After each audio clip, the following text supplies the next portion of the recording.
నెల్లూరు నగరపాలక సంస్థ పరిధిలో ఏర్పాటు చేసిన ఎన్టీఆర్ సుజల సురక్షిత తాగునీటి పథకాన్ని ప్రజలందరూ సద్వినియోగం చేసుకోవాలని కమిషనర్ వైవో నందన్ సూచించారు. ప్రజా సమస్యల పరిష్కార వేదికను కార్యాలయంలోని కమాండ్ కంట్రోల్ సెంటర్ విభాగంలో సోమవారం నిర్వహించారు. కమిషనర్ వైవో నందన్ పాల్గొని అర్జీదారుల నుంచి వినతిపత్రాలను అందుకున్నారు. ఈ సందర్భంగా కమిషనర్ మాట్లాడుతూ స్థానిక వెంకటేశ్వరపురం వేపదరువు పాత మున్సిపల్ కార్యాలయం ప్రాంగణంలో ఏర్పాటు చేసి ఉన్న ఎన్టీఆర్ సుజల సురక్షిత త్రాగునీటి వాటర్ ప్లాంట్ నుంచి సేకరించి నగర వ్యాప్తంగా 15 రిమోట్ డిస్పెన్సరీ కేంద్రాల ద్వారా ప్రతిరోజు సుమారు 3 లక్షల లీటర్ల సురక్షిత తాగునీటిని సరఫరా చేస్తున్నామని తెలిపారు. ఈ కార్యక్రమంలో నెల్లూరు నగరపాలక సంస్థ డిప్యూటీ కమిషనర్ చెన్నుడు, ఇంజనీరింగ్ విభాగం SE Rammohan Rao, health officer doctor Kanakadri, city planner Himabindu, manager Rajeshwari, సిబ్బంది పాల్గొన్నారు.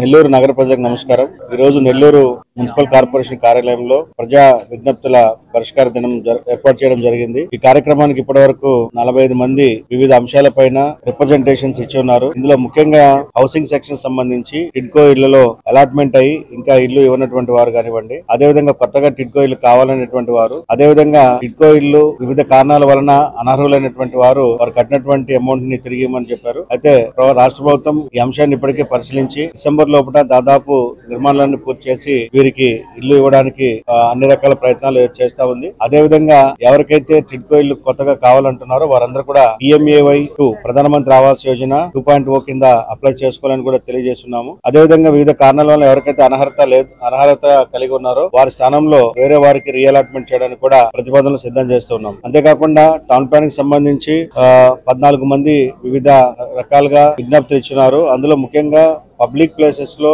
ఎంక్రోచ్మెంట్స్ అయి ఉన్నాయని చెప్పి, అదేవిధంగా అనాథరైజ్ కన్స్ట్రక్షన్స్ కట్టున్నారని చెప్పి, అదేవిధంగా డ్రైన్స్ ఎంక్రోచ్ అయ్యి కడుతున్నారని చెప్పి కూడా చెప్పడం జరిగింది. సో ఖచ్చితంగా ఎక్కడైతే పబ్లిక్ ప్లేసెస్ కానివ్వండి, మున్సిపల్ డ్రైన్స్ రోడ్స్ కానివ్వండి ఎంక్రోచ్ చేసి నిర్మాణాలు జరిగిపోతున్నారో ఖచ్చితంగా వాటి మీద చర్య తీసుకోవడం జరుగుతుంది. అదేవిధంగా అనధికార కట్టడాలు ఏవైతే ఉన్నాయో అనధికార కట్టడాల పైన కూడా చర్యలు తీసుకోవడం జరుగుతుంది. అయితే ప్రజలందరూ కూడా గవర్నమెంట్ ఇప్పటికే అనేక రకాలైనటువంటి రిలాక్సేషన్స్ బిల్డింగ్ ప్లాన్ విషయాల్లో అనేక రకాలైనటువంటి సవరణలు తీసుకొచ్చి సరళీకృత విధానాల ద్వారా బిల్డింగ్ ప్లాన్స్ కి ముందుకెళ్తా ఉంది. ఈ సమయంలో కూడా ప్రజలు కొంతమంది ఈ అనధికారిక నిర్మాణాలు కానివ్వండి, సెట్ బ్యాక్స్ లేకుండా నిర్మాణాలు చేపడుతూ ఉన్నారు. వీరందరిపైన చట్టపరమైనటువంటి చర్యలు తీసుకుంటామని చెప్పి సందర్భంగా తెలియజేస్తూ, మరి ముఖ్యంగా ఈ రోజున మనకి ఉన్నటువంటి ఎసెన్షియల్ గూడ్స్ లో మంచినీరు అనేటువంటిది ప్రతి ఒక్కరికి కావాల్సినటువంటిది. మనం దైనందిన జీవితంలో ఆక్సిజన్ తర్వాత మనకు అత్యంత అవసరమైనటువంటి మంచినీరు. అటువంటి మంచినీరుని, పరిశుద్ధమైనటువంటి మంచినీరుని ఎన్టీఆర్ సుజల స్రవంతి పథకం ద్వారా 20 లీటర్ల నీటిని కేవలం ₹2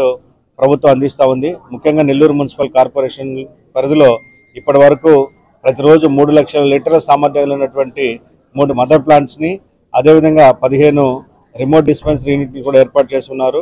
కాబట్టి ప్రస్తుతానికి తర్వాత దశల వారీగా కార్పొరేషన్ మొత్తం కూడా ఈ ఎన్టీఆర్ సుజల స్రవంతి నీటి పథకం రాబోతోంది.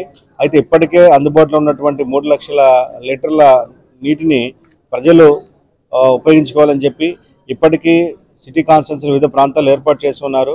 అయితే మొదటగా ఎవరైతే వెళ్తారో వారికి మొదటి 100 మందికి ₹50 రిజిస్ట్రేషన్ ఫీజుతో పాటు ₹20 రీఛార్జ్ కూడా ఉచితంగా ఇవ్వడం జరుగుతుంది. మొదటి 100 మందికి అంటే ప్రజలకు అవగాహన పెంపొందేందుకు, అదేవిధంగా ఎన్టీఆర్ సుజల స్రవంతి పథకం అందరికీ అందుబాటులో తెచ్చేందుకు మొదటి 100 మంది లబ్ధిదారులకు కార్పొరేషన్ వారే మొదటి 100 మందికి ₹50 రిజిస్ట్రేషన్ ఫీజుతో పాటు ₹20 రీఛార్జ్ ఫీజు కూడా ఉచితంగా ఇవ్వడం జరుగుతుంది.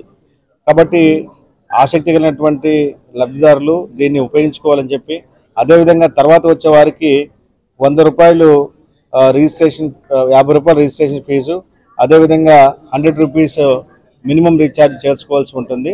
సో ఎక్కడైతే ఈ ఎన్టీఆర్ సుజల స్రవంతి పథకం ద్వారా రిమోట్ డిస్పెన్సరీ యూనిట్స్ ఎస్టాబ్లిష్ చేస్తున్నారో, ముఖ్యంగా జనార్దన్ కాలనీ ఏరియా కావచ్చు, ఓల్డ్ మున్సిపల్ ఏరియా కావచ్చు, అదేవిధంగా వేపదరువు కావచ్చు, ఈ ప్రాంతాల ప్రజలందరూ కూడా ఈ అవకాశాన్ని ఉపయోగించుకోవాలని చెప్పి విజ్ఞప్తి చేస్తున్నాను. అనధికార లేఅవుట్ల ఫ్లాటుల క్రమబద్ధీకరణ పథకము 2020 సవరణ.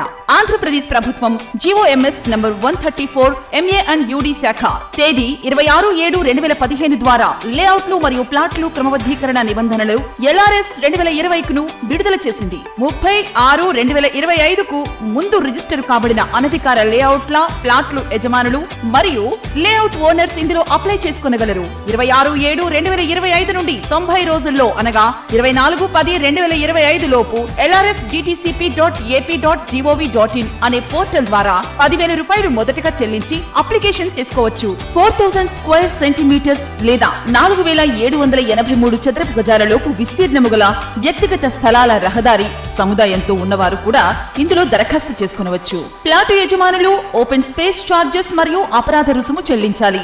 లేఅవుట్లలో 10% ఓపెన్ స్పేస్ లేని ఎడల ప్లాట్ల యజమానులు ఈ స్కీమ్ లో 14% ఓపెన్ స్పేస్ చార్జెస్ చెల్లించేవారు ఇప్పుడు 7% ఓపెన్ స్పేస్ చార్జెస్ చెల్లించవలెను.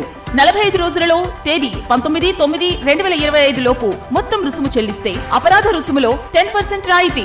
45 రోజుల నుంచి 90 రోజుల్లో అనగా 24/10/2025 లోపు చెల్లిస్తే అపరాధ రుసుములో 5% రాయితీ. 90 రోజులలో దరఖాస్తు చేసుకొనని ఎడల కఠిన చర్యలు తీసుకొనబడును. సదరు భూమిని 22A రిజిస్టర్ నిషేధిత రిజిస్టర్లో నమోదు చేసి రిజిస్ట్రేషన్ నిలుపుదల చేస్తారు. ఇతర వివరములకు మరియు సందేహములు తెలుసుకున్నటకు Nellore urban development authority Nellore కార్యాలయమునందు టౌన్ ప్లానింగ్ విభాగమును సంప్రదించవలెను. ఇట్లు కోటంరెడ్డి శ్రీనివాసులు రెడ్డి నుడా చైర్మన్ మరియు K Karthik IAS vice chairman NUDA.